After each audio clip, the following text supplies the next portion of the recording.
Россия, Удмуртия, Ижевск. Здесь запросы населения слышат, а пространство вокруг меняют в лучшую сторону.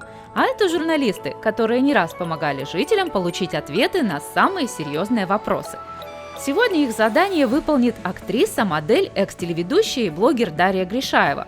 В прошлый раз она узнала все о соцконтрактах и смогла побороть страх высоты. Но на горизонте новые вызовы и приключения. Привет, Даш, я Маша. Привет, очень приятно. Слушай, у меня есть множество накопившихся вопросов. Один из них: у меня в соседнем дворе огромная яма на дороге, я не знаю, куда обратиться. Слушай, это тебе надо в ЦУР. Пойдем, я тебе покажу. Давай, куда? Задача блогера – выполнять все задания журналистов, пока они следят за ними из редакции.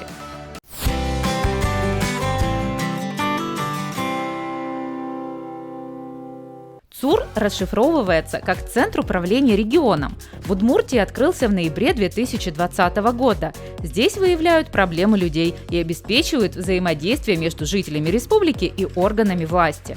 Я узнала о ЦУРе, и мне сказали, я могу обратиться с любой проблемой. Это вообще правда или нет?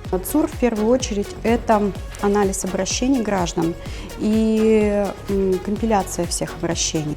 Отправить свой вопрос можно через сообщение в группе ЦУРа с помощью голосового помощника или в личном кабинете на госуслугах. А в соцсетях находить актуальные вопросы помогает тепловая карта. За последние 7 дней картина вот такая вот у нас получилась. Ну, например, скажем так, красными точками. Это красными, это не потому, что там проблемная зона, да, это потому, что там большое количество обращений на 1000 жителей. Система автоматически собирает темы по ключевым словам и разбивает их территориально. Таким образом, сотрудники центра всегда знают об актуальных проблемах в каждом отдельном регионе и могут перенаправить вопросы в администрацию или другую необходимую структуру для их решения. Доброе утро! Сегодня с вами я, Дарья Гришаева, и тепловая карта вместе с нами. Сегодня в Глазове есть небольшие запросы по детским садам. В Воткинске и Сарапуле все прекрасно. В Ижевске, как всегда, солнечно и уютно.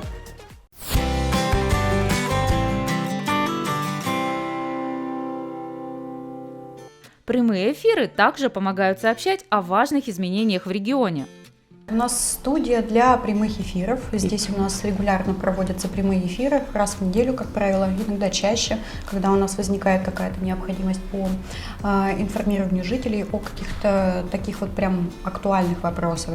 А вы еще говорили, что сюда в студию вы можете пригласить, например, блогеров. Получается, я тоже могу к вам прийти, например, да? У нас будет прямой эфир с министром культуры, и я смогу задать интересующие меня вопросы, да, про культуру, про продвижение культуры в Удмуртии. Это тоже все возможно? Да, с удовольствием. Я думаю, Владимир Михайлович согласится. С проблемными вопросами определились, а где же в Удмуртии можно хорошо отдохнуть и вкусно перекусить?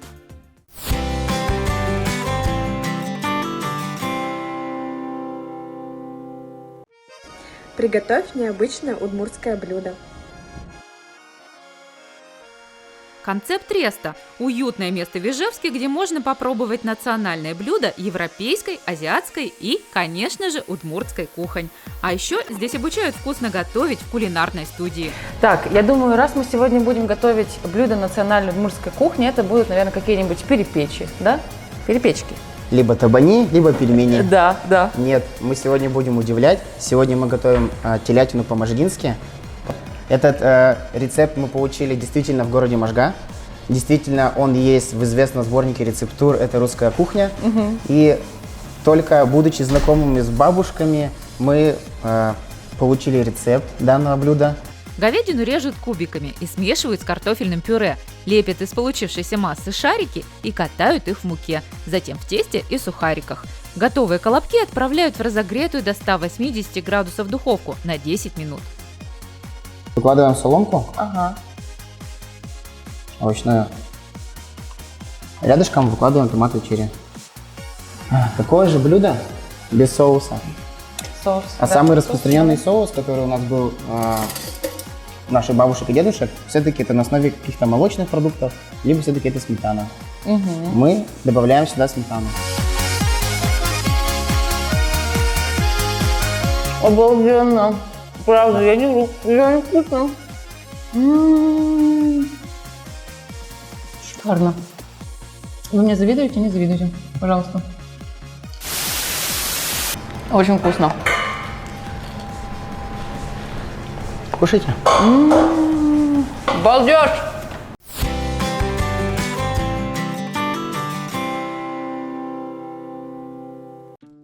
Узнай, как попасть в настоящую зимнюю сказку. День подходит к концу, и Дарья может отдохнуть перед выполнением нового задания журналистов. Утро принесло зимнюю сказку прямо к порогу модульного дома.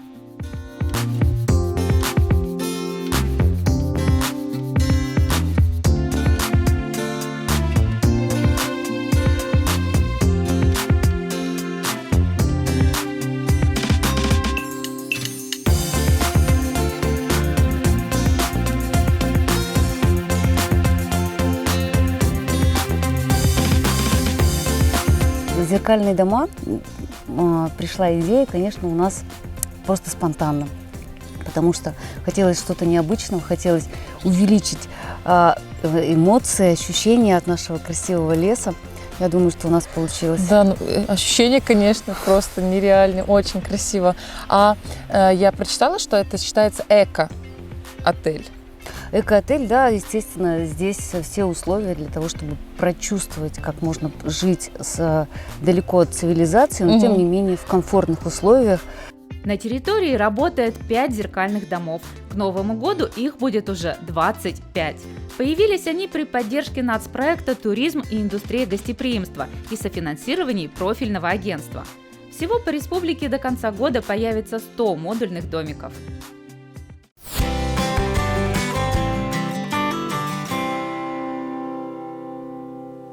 Ну что, Даш, смотри, как быстро поменялась погода. Да, посмотри, в какой сказке мы с тобой находимся. Мне кажется, что Удмуртия, она прекрасна в любую погоду, потому что Удмуртия – это территория будущего. Слышите, да? Это просто музыкальная штука. Она мне напоминает шарманку. И обезьянка рядом. А ты поиграй, а я потанцую.